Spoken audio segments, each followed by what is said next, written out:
پھر اسی سورہ میں آیت نمبر 26 میں حضرت سیدہ مریم رضی اللہ تعالیٰ عنہ کے لیے حکم آتا ہے اور ارشاد فرمایا گیا فکلی وشربی وقرری عینا، مریم سو تم کھاؤ اور پیو اور اپنے حسین و جمیل فرزند کو دیکھ کر آنکھیں ٹھنڈی کرو۔ فَإِمَّا تَرَيِنَّ مِنَ الْبَشَرِ أَحَدًا، اور پھر اگر جب اس بیٹے یعنی عیسیٰ علیہ السلام کی ولادت کے بعد جب وہ گود میں لے کر واپس اپنی بستی میں اپنے گاؤں میں پلٹی تو انہیں خدشہ ہوا، چونکہ شادی شدہ نہیں تھی اور یہ اللہ تبارک و تعالیٰ نے کی قدرت خاصہ سے ان کا تولد ہوا، تو خدشہ تھا کہ لوگ طعنہ زنی کریں گے، برا بھلا کہیں گے، الزام لگائیں گے، تہمت لگائیں گے، تو میں کیا جواب دوں گی؟ اس پر اللہ تبارک و تعالیٰ نے پھر اس خاص انعام کے موقع پر ارشاد فرمایا کہ جب کوئی بھی کسی انسان کو دیکھو تو اشارے سے کہہ دینا فقولی انی نذرت للرحمن صوما، اشارے سے کہہ دینا کہ میں نے خدائے رحمان کے لیے خاموشی، صمت، سکوت یعنی خاموشی کے روزے کی نظر مانی ہوئی ہے۔ فلن اکلم الیوم انسیا، سو میں آج کسی انسان سے بھی قطعاً گفتگو نہیں کروں گی۔ تو یہاں پھر اللہ تبارک و تعالیٰ نے خاموشی کے روزے کی تلقین کی اور خاموشی کے روزے کی طرف اشارہ فرمایا۔ اب ہماری یعنی امت مسلمہ کے لیے خاموشی کا روزہ نہیں ہوتا شرعاً، روزہ وہی ہے جو آپ اور ہم لوگ رکھتے ہیں، مگر چونکہ روزہ یا صوم اس سے مراد امساک ہوتا ہے، کسی چیز سے رکنا، کھانے پینے اور بعض دیگر امور سے اپنے آپ کو خاص وقت کے لیے روک دینا، اس کو صوم کہتے ہیں۔ لہٰذا جب گفتگو سے روک دیا کہ میں کلام نہیں کر سکتی، سکوت اور صمت اللہ رب العزت نے اس کا حکم دے دیا ہے مجھے،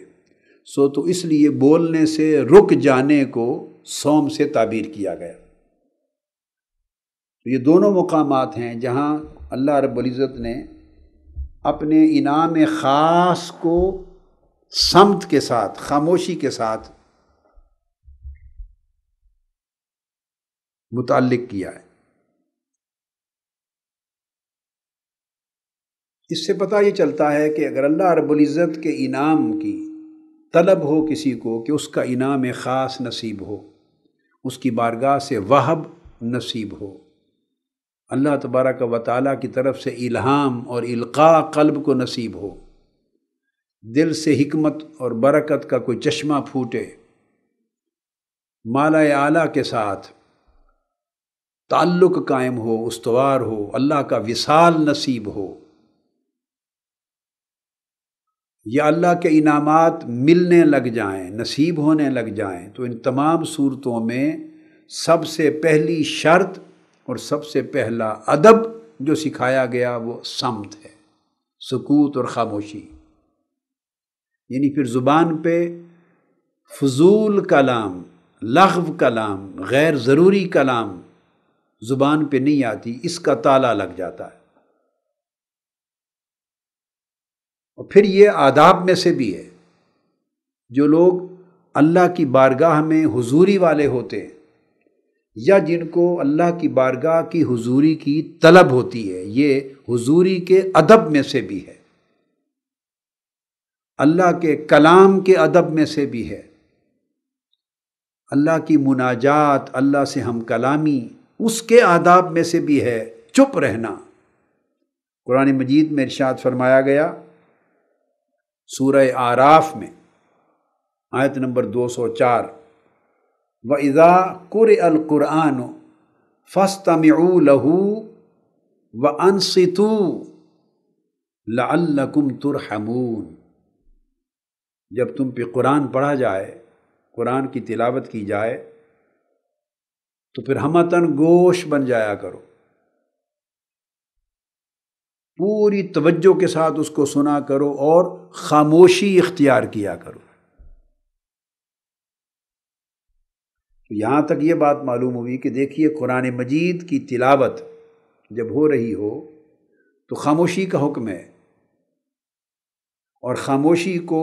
فاستمعوا استماع کے ساتھ، الصمت کو استماع کے ساتھ جوڑا گیا ہے، خاموشی کو سننے کے ساتھ، دھیان سے سننے کے ساتھ جوڑا گیا ہے۔ اس میں اس بات کی نصیحت دی گئی ہے کہ جب انسان خاموشی اختیار کرے گا تو پھر اپنے کانوں سے کام لے گا، زیادہ سے زیادہ حق کی بات اور نصیحت کی بات کو سنے گا، اور جو بولتا رہے گا وہ سنے گا نہیں۔ تو جو لوگ بولنے کے عادی زیادہ ہوتے ہیں اور ہر وقت بولتے ہی رہتے ہیں، وہ نصیحت اور کلام حق نہیں سنتے، ان کے کان اس سماع حق سے محروم ہوتے ہیں، بند ہو جاتے ہیں۔ نتیجتاً جب نصیحت کی بات اور کلام حق سنتے نہیں ہیں تو لہٰذا ان کے دلوں پر اس نصیحت کا اثر بھی نہیں ہوتا۔ جب زبان بند ہو جاتی ہے تو کان کھل جاتے ہیں، بولنا بند ہو جاتا ہے تو سننا زیادہ ہو جاتا ہے۔ جتنا بولنا کم ہوتا چلا جائے گا اسی قدر سننا زیادہ ہوتا چلا جائے گا۔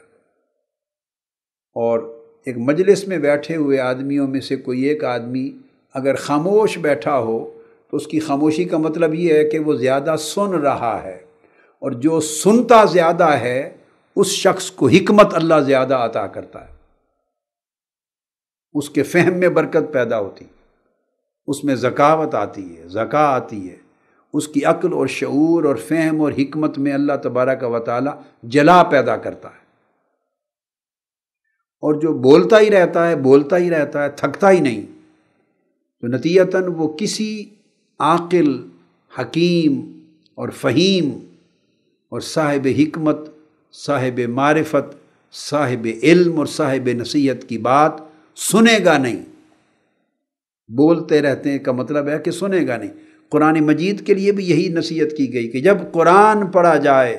تو جو کہ اللہ کا کلام ہے، اور مطلوب یہ ہے کہ اسے دھیان سے سنا جائے، سمجھا جائے اور عمل کیا جائے، تو قرآن مجید کو دھیان سے سننے، سمجھنے اور عمل کرنے کا راستہ کھولنے کے لیے پہلے زبان بند کر دی گئی۔ فاستمعوا لہ وانصتوا، خاموش ہو جاؤ، سمت اختیار کرو، خاموشی اور سکوت۔ جب تک زبان بند نہیں ہوگی اس وقت تک کان کلام حق سننے کے قابل نہیں ہوں گے۔ یہ تعلق ہے سماع کا اور سکوت کا۔ اور آگے فرمایا لعلکم ترحمون، اگر تم خاموشی اختیار کرو گے، جتنی زیادہ سکوت اپناؤ گے اتنا تمہارے اوپر اللہ کی بارگاہ سے رحمت کی بارش کی جائے گی۔ سو خاموشی اختیار کرو اور سراپا کان بن جاؤ، دھیان سے سنو نصیحت کی بات اور خاموش رہو تاکہ تم پر رحم کیا جائے۔ اب آپ نے غور فرمایا کہ رحمت کو خاموشی کے ساتھ جوڑا گیا، اور ادھر نصیحت اور کلام حق کا سننا، ادھر اس کو خاموشی کے ساتھ جوڑا گیا۔ یعنی کلام حق اور نصیحت کی بات وہی شخص سنے گا اور اسی کو اس کے ادراک اور اس کے سمجھنے کی توفیق نصیب ہوگی جو اپنی زندگی میں صمت کو، سکوت کو، خاموشی کو اپنائے گا۔ زیادہ خاموش رہنا اس کو اپنا معمول بنائے گا، عادت بنائے گا، تو اس کو اللہ رب العزت حق کی بات سننے کی توفیق زیادہ دے گا، اور پھر جو خاموشی کا معمول زیادہ کرے گا اسی پر اللہ رب العزت کی رحمت زیادہ ہوگی۔ تو اس کا مطلب یہ ہوا کہ زیادہ بولنے والے اور ہر وقت بولنے والے لوگ جتنا بولتے ہیں اسی قدر اللہ کی رحمت کا حصہ ان کے لیے کم ہوتا چلا جاتا ہے۔ زیادہ بولنے سے جتنا بولتا جائے گا دو چیزوں کا نقصان ہوگا، ایک حق کا کلام سننے اور اس کا دل میں اترنے کا، امکان کم ہوتا چلا جائے گا۔ اس لیے آپ گفتگو کر رہے ہوں کسی سے، تو ایک آدمی بولے جا رہا ہو تو آپ کہتے ہیں بھائی آپ چپ کریں، میری بات تو سنیں، یا آپ روزمرہ زندگی میں کہتے ہیں چپ کریں ذرا میری بات تو سنیں، اور جب تک میری بات کو سنیں گے نہیں اس وقت تک میں کیا کہہ رہا ہوں سمجھیں گے کیسے؟ نہیں سمجھ سکیں گے۔ یہی بات جو ہم آپس میں جس اصول کو، ضابطے کو اپناتے ہیں، یہی کلام الہی کا ضابطہ ہے۔ اللہ پاک فرماتے ہیں کہ میں نے اپنا کلام تم تک پہنچایا تاکہ تم دھیان سے سنو اور اس کو سمجھو، اور اس کے انوار کو اور اس کی معرفت کو اپنے قلب اور باطن میں اتارو،